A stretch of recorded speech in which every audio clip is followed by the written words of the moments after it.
Cuando era niño, disfrutaba los sábados porque todo lo que hacía ese día era una aventura. Pero hiciera lo que hiciera, siempre iba acompañado de lo más importante: ver dibujos animados en la televisión. Uno de esos sábados por la mañana estaba parado junto al televisor cambiando los canales y descubrí que el dibujo animado que esperaba encontrar había sido reemplazado por la transmisión de la Conferencia General de la Iglesia de Jesucristo de los Santos de los Últimos Días. Mientras miraba la conferencia y me lamentaba porque no vería mi dibujo animado, vi a un hombre de cabello blanco vestido de traje y corbata sentado en una cómoda silla. Percibí que veía algo diferente en él, así que le pregunté a mi hermano mayor: ¿quién es él?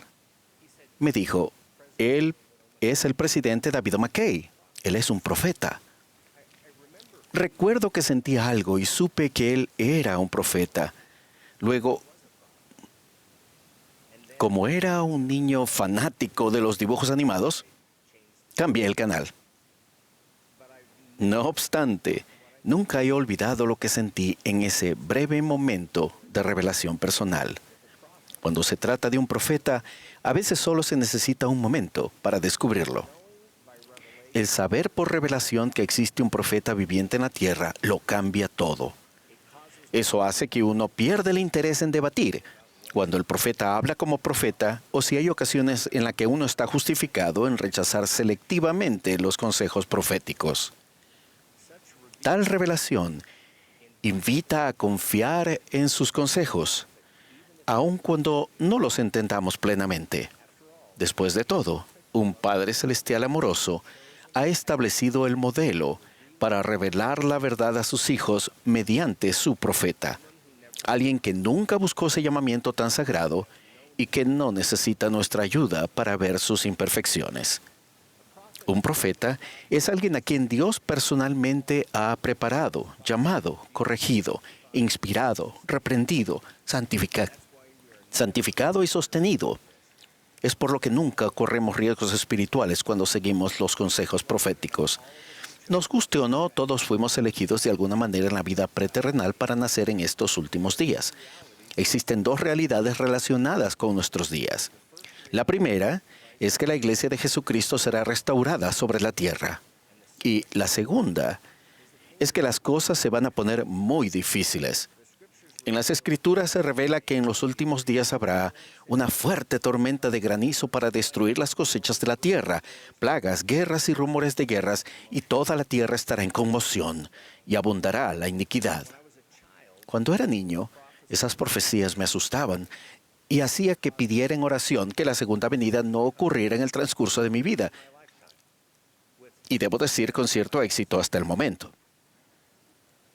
Pero ahora pido lo contrario, aun cuando los desafíos profetizados ocurrirán, pero cuando Cristo venga nuevamente, todas sus creaciones reposarán seguras. Las condiciones actuales del mundo han hecho que algunas personas entren en pánico. Como hijos del convenio, no es necesario que andemos en busca de esto o aquello para saber cómo afrontar estos tiempos difíciles. No tenemos por qué temer. La doctrina y los principios que debemos seguir para sobrevivir espiritualmente y resistir físicamente se encuentran en las palabras del profeta viviente. El presidente M. Russell Ballard declaró que no es cosa insignificante el tener un profeta de Dios entre nosotros. El presidente Russell M. Nelson ha testificado que el modelo que Dios estableció desde hace mucho de enseñar a sus hijos mediante profetas nos asegura que Él bendecirá a cada uno de los profetas y que bendecirá a los que den oído al consejo profético. De modo que la clave es seguir al profeta. Hermanos y hermanas, a diferencia de los libros de historietas antiguos y los autos clásicos, las enseñanzas proféticas no llegan a ser más valiosas con el tiempo. Es por lo que no debemos utilizar las palabras de los profetas del pasado para rechazar las enseñanzas de los profetas vivientes. Me encantan las parábolas que Jesucristo utilizó para enseñar principios profundos del Evangelio. Esta mañana me gustaría compartir con ustedes un tipo de parábola de la vida real. Un día entré a la cafetería de las oficinas generales de la iglesia para almorzar. Después de haber tomado una bandeja con comida, entré al comedor y noté una mesa en la que los 3 miembros de la primera presidencia estaban sentados y había un asiento vacío. Mi inseguridad me hizo tomar un rápido desvío lejos de la mesa. Y luego escuché la voz de nuestro profeta, el presidente Russell M. Nelson, decir: «Allen, aquí hay un asiento vacío. Ven a sentarte con nosotros». Así que fue.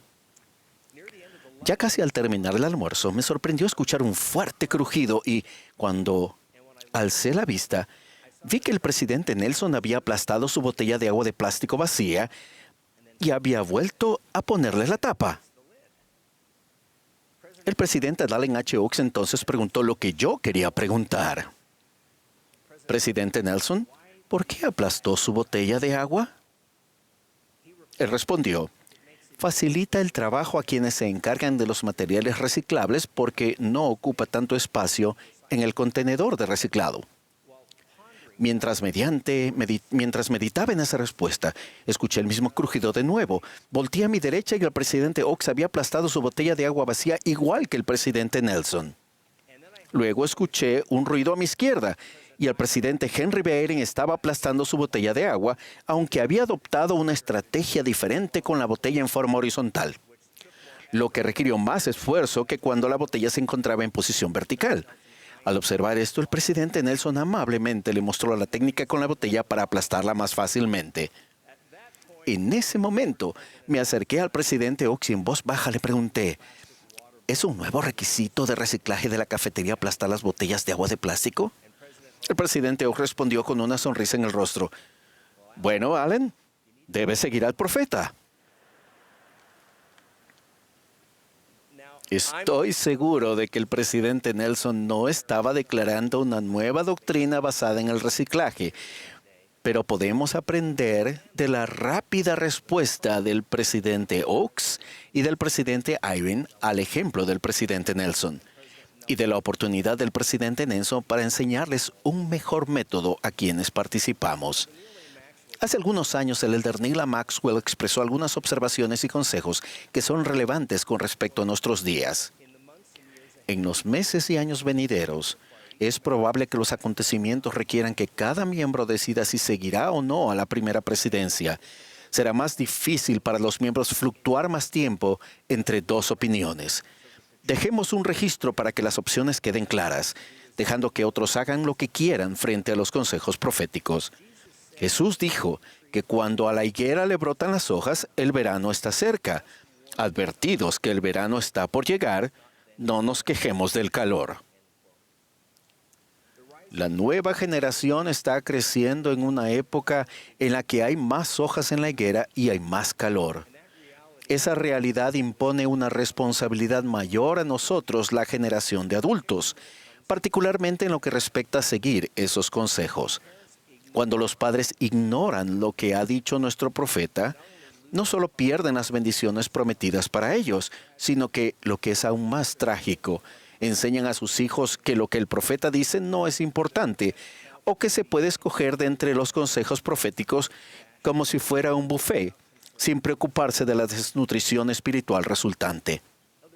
En una ocasión, el elder Richard L. Evans observó: «Algunos padres equivocadamente piensan que pueden relajarse un poco en cuanto a la conducta y a la conformidad, que puede suavizar un poco los principios básicos sin afectar a su familia o el futuro familiar. Pero si un padre o madre se sale un poco del camino, es probable que los hijos excedan el ejemplo de él o ella». Somos la generación con la responsabilidad sagrada de preparar a la nueva generación para su función en estos los últimos días, la cual se debe cumplir en un tiempo en el que el adversario está en la cúspide de su influencia. No podemos ser una fuente de confusión en cuanto a seguir los consejos del profeta. Son precisamente esos consejos los que permitirán a la nueva generación ver al enemigo cuando todavía está lejos, y entonces podrán prepararse para resistir el ataque del adversario. Nuestras pequeñas desviaciones, incumplimientos silenciosos o críticas en respuesta a los consejos del profeta pueden resultar en que solo caminemos cerca de la orilla de la senda de los convenios. Pero cuando tales acciones son promovidas por el adversario en la vida de nuestros hijos, éstas pueden influenciarlos a dejar esa senda. Ese resultado es un precio generacional demasiado alto. Algunos de ustedes quizá consideren que han fallado en sus esfuerzos por seguir los consejos del presidente Russell M. Nelson. Si así fuera, arrepiéntanse. Comiencen de nuevo a seguir los consejos del profeta escogido de Dios. Dejen de lado distracciones de los dibujos animados infantiles y confíen en el ungido del Señor. Regocíjense porque nuevamente hay profeta en Israel. Aunque no estén seguros, testifico que podemos resistir el calor de los últimos días e incluso prosperar en ellos. Somos los santos de estos los últimos días y son días maravillosos. Estábamos ansiosos por venir a la tierra en este tiempo, con la confianza de que no se nos dejaría tropezar cuando afrontáramos los vapores cada vez más oscuros y confusos del adversario, sino más bien que tomaríamos los consejos y la guía de aquel que está autorizado para decirnos a nosotros y al mundo entero: así ha dicho Jehová el Señor. En el sagrado nombre del profeta que Dios el Padre levantó, el Santo de Israel, sí, Jesucristo mismo. Amén.